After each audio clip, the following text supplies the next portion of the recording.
नमस्कार दोस्तों, ध्यान ऊर्जा में आपका स्वागत है। दोस्तों, आज जो मैं आपको कहानी सुनाने जा रही हूँ उसका शीर्षक है अपनी शक्ति को पहचानो। चलिए, आत्म संयम का अर्थ है अपने को वश में रखना। जो लोग अपने मन को बस में कर लेते हैं वही शक्तिमान होते हैं। मन के जीते जीत है, मन के हारे हार। जिसने मन जीता उसने जग जीता। मन ही एक महान शक्ति है। मन से ही सुख दुख, अच्छाई बुराई जन्म लेते हैं। यदि हम किसी इंसान को कीचड़ में धंसे देखकर उसकी सहायता के लिए दौड़ेंगे, यदि किसी पड़ोसी के घर में आग लग जाए तो हम उसे बुझाने के लिए आगे बढ़ेंगे या नहीं बढ़ेंगे। यदि कोई दीन दुखी रास्ते में हमें मिल जाता है तो क्या हम उसकी सहायता नहीं करेंगे। ऐसी भावनाएं हमारे मन में अपने आप पैदा होती हैं। इनके लिए हमें कोई आदेश नहीं देता। दया का दूसरा रूप होता है क्रोध। दया मानव को शांति तथा सेवा के मार्ग पर ले जाती है और क्रोध विनाश की ओर। क्रोध का परिणाम कभी अच्छा नहीं होता। ये सबसे घातक चीज का दूसरा नाम है। क्रोध के समय आपका विवेक भी कुछ करने योग्य नहीं रहता। एक लेखक का मत है कि यदि कोई प्राणी किसी भी संकटपूर्ण स्थिति में शांतिपूर्ण ढंग से उसके बारे में सोच सकता है तो वह उस स्थिति से सुरक्षित ही बाहर आ सकता है। शांति और संयम से सोचने की शक्ति उसी समय तो वापस नहीं आ सकती। इसके लिए तो आपको निरंतर आत्म संयम का अभ्यास करना होगा। हर दिन हर पल के छोटे छोटे अवसरों पर अपने को वश में रखने के अभ्यास से आत्म संयम की प्राप्ति होती है। छोटे अवसरों पर जिस प्रकार का बर्ताव व्यवहार हम करते हैं वही बड़े अवसरों पर हमारे आत्म वशीकरण का निर्धारण करता है। संकट आने पर जो व्यक्ति अपने आप पर काबू नहीं रख सकते उन लोगों को शांत के लिए ऐसे लोगों को बुलाया जाता है जो आत्म संयमी होते हैं, जो अपने स्वामी आप होते हैं। एक ऐसा भी इंसान मैंने देखा है जो विश्व की सारी शक्तियों का मालिक बनना चाहता है परंतु स्वयं एक छोटी सी शक्ति के बस में हो जाता है। आप सोचें कि वह अपने ही विचारों के सिंहासन के नीचे कैसे उतर आता है। इसे हम भूल ही तो कह सकते हैं। इसी भूल के कारण तो वह संयम सहनशीलता जैसे मित्रों का साथ छोड़कर क्रोध जैसे भयंकर शत्रु को अपना मित्र बना लेता है। एक बच्चा यदि किसी गर्म चीज को छूकर अपना हाथ जला लेता है तो उसी अनुभव के कारण ही वह फिर कभी गर्म चीज को छूने की भूल नहीं करता। तेजधार चाकू और छुरी से जब किसी का हाथ कट जाता है तो दोबारा वे वैसी भूल कम ही लोग करते हैं। आत्म संयम क्या है? यही हमारे चित्र का सार है। जो इंसान आंखें खुली रखकर देखने की योग्यता रखता है, जो शांत चित्त और स्थिर है, आप उसे कितना भी उत्तेजित कर लें मगर उसे फिर भी गुस्सा नहीं आता। ऐसे ही पुरुष संसार में महान और आदर्शवादी बनते हैं। जो मन इंद्रियों का स्वामी है, जो उन्हें अपने बस में रखता है, वह सदा विजयी होता है। वही मन कुछ नवीन कार्य करने का साहस रखता है।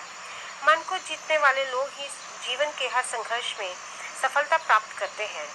संसार के सारे महान लोगों ने अपने पहले चंचल मन पर ही काबू पाया था। इंसान की सबसे बड़ी सफलता वही मानी जाती है जब वह अपना स्वामी आप बन जाता है।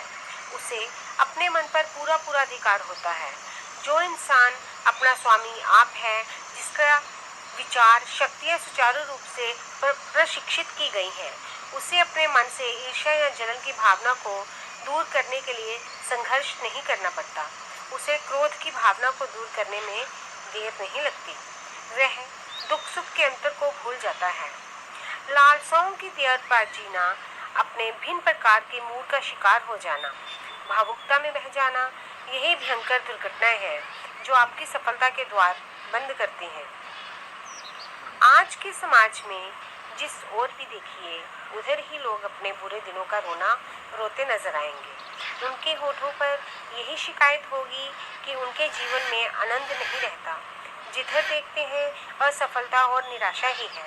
हमारा भी नसीब कैसा फूटा है कि पूरी दुनिया में खुशियाँ और हमें ये गम। ऐसे लोग अपनी इस हालत के बारे में स्वयं नहीं सोचते। उन्हें इस बात का कभी एहसास ही नहीं होता कि आप अपने विषय के बारे में सोचने के बजाय लोगों के बारे में अधिक सोचते रहते हैं। अपनी बड़ी बड़ी गलतियों को भूलकर लोगों की छोटी छोटी गलतियों को भी उछालते रहते हैं। काश वही समय आप अपने के लिए सोचने में लगाएं तो कितना लाभ हो। ये बात भी विद्वानों ने बताई है कि यदि अंतरिक्ष के पिंडों, ग्रह, नक्षत्रों में से कोई एक भी असंतुलित हो जाए तो पूरे संसार में भीषण उपद्रव हो जाएगा। ऐसे ही यदि किसी नर या नारी का संतुलन बिगड़ जाए तो उसका पूरा जीवन अस्त व्यस्त हो जाता है। क्रोध का एक दौरा कितना घातक हो सकता है, इसका सबसे बड़ा उदाहरण है कि कुछ ही क्षणों के क्रोध से मानव के चेहरे का रंग बदल जाता है। उसकी आंखों को देखकर ही लोग डर जाते हैं। क्रोध के कारण मन की नाड़ियों में विष की लहर सी दौड़ जाती है। उनकी गति बिजली सी तेज हो जाती है। इसी क्रोध के कारण तो अनेक लोग गोली चलाकर दूसरे की जान तक ले लेते हैं। परंतु क्रोध की आग ठंडी होती उन्हें उसी बात पर पछतावा होने लगता है। भारत देश के महर्षियों ने गलत नहीं कहा कि इंसान के 5 बड़े शत्रु हैं: काम, क्रोध, लोभ, मोह और अहंकार। यही मानव के सबसे बड़े शत्रु हैं। इनसे बचकर रहना हर इंसान के लिए जरूरी है। क्रोध के दौरे से हमारे मस्तिष्क की शक्ति कम हो जाती है, शरीर में कमजोरी आती है, इससे हर प्रकार की शक्ति जल जाती है। क्रोध इंसान को उस समय ही आता है जब कोई बात उसकी इच्छा के अनुसार नहीं होती। क्रोध से पागल हुआ मनुष्य सदा गलत काम ही करेगा। उन गलत कामों की सजा उसे बाद में जरूर भुगतनी पड़ती है। अनेक प्रकार के कष्ट मानव जाति ने इसी क्रोध के कारण पाए हैं। इसलिए आपको सबसे पहले इस क्रोध से बचना है। इस क्रोध के कारण इंसान से कभी न कभी भूल तो हो ही जाती है, क्योंकि इंसान तो आखिर इंसान ही है जो आदिकाल से गलतियों का पुतला माना जाता है। मगर आप इस विनाश से बच सकते हैं यदि मधुर बन जाओ। मन से उठने वाले हर तूफान का मुकाबला करने की शक्ति अपने अंदर पैदा कर लो। संयम और धैर्य से काम लोग तो क्रोध से बचे रहोगे। तो दोस्तों, ये थी मेरी आज की कहानी।